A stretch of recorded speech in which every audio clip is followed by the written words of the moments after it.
Chapitre 3. L'amour est un don éternel. Donner pour donner, tout donner, c'est la seule façon d'aimer. Donner pour donner, c'est la seule façon de vivre, c'est la seule façon d'aimer. Michel Berger, Donner pour donner, dans l'album de France Gall, intitulé Paris, France. Pour beaucoup d'entre vous, le titre de ce 3e chapitre paraîtra comme une affirmation bien étrange, parce qu'elle entre en conflit direct avec tout ce que vous avez appris jusque-là dans le monde. Celui-ci cherche sans relâche à vous faire chuter.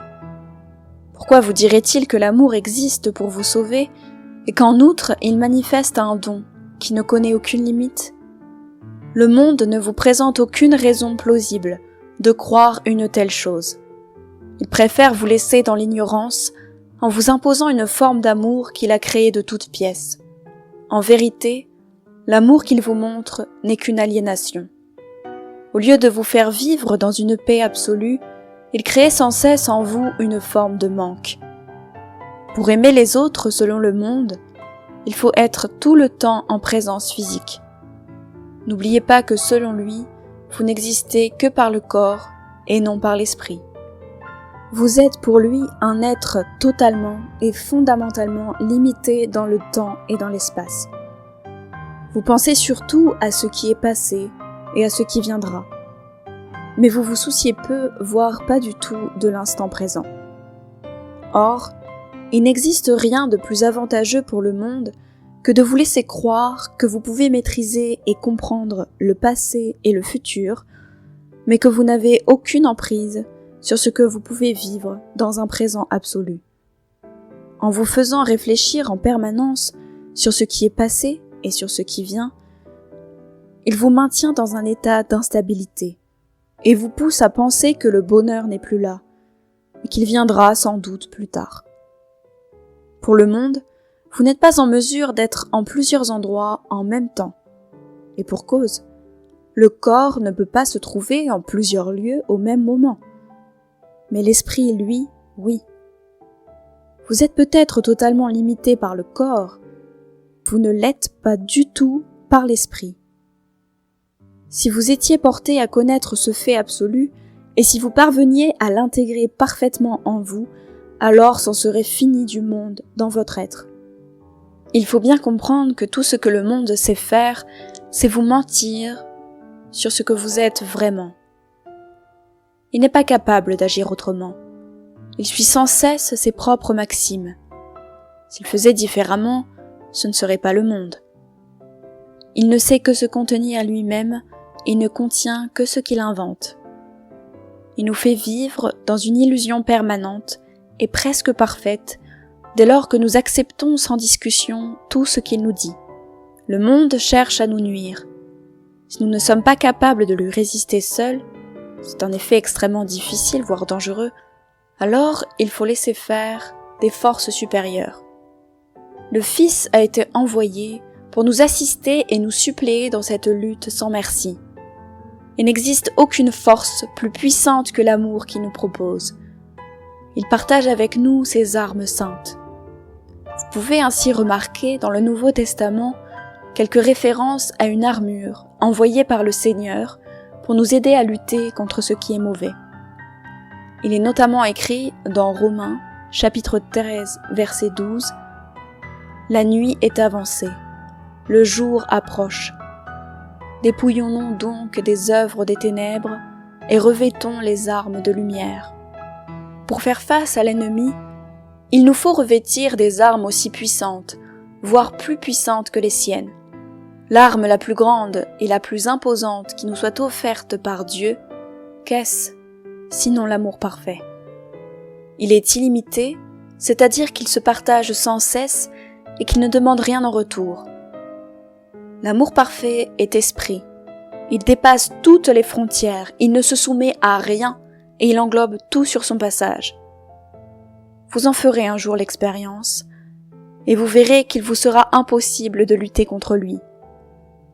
Il s'agit d'une force majeure telle qu'elle agira en vous avec puissance sans que le monde puisse la combattre un instant. Cet amour fait partie de vous depuis toujours. Il suffit que quelqu'un sache vous le faire comprendre et vous le faire goûter à nouveau. Christ a été envoyé par Dieu dans ce but.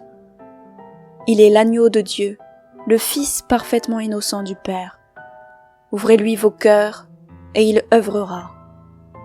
Voici un troisième exercice qui pourra vous aider pour cela. Encore une fois, prenez du temps pour le faire parce qu'il va ouvrir en vous une voie vers le Seigneur. Dès que vous en ressentez le besoin, n'hésitez pas à le répéter aussi souvent que nécessaire. Vous allez apprendre par cœur les quelques lignes que voici. Je n'ai pas peur du monde parce que le Seigneur veille sur moi. Il est la voie qui mène au salut. Son amour pour moi est grand et il ne faiblit jamais.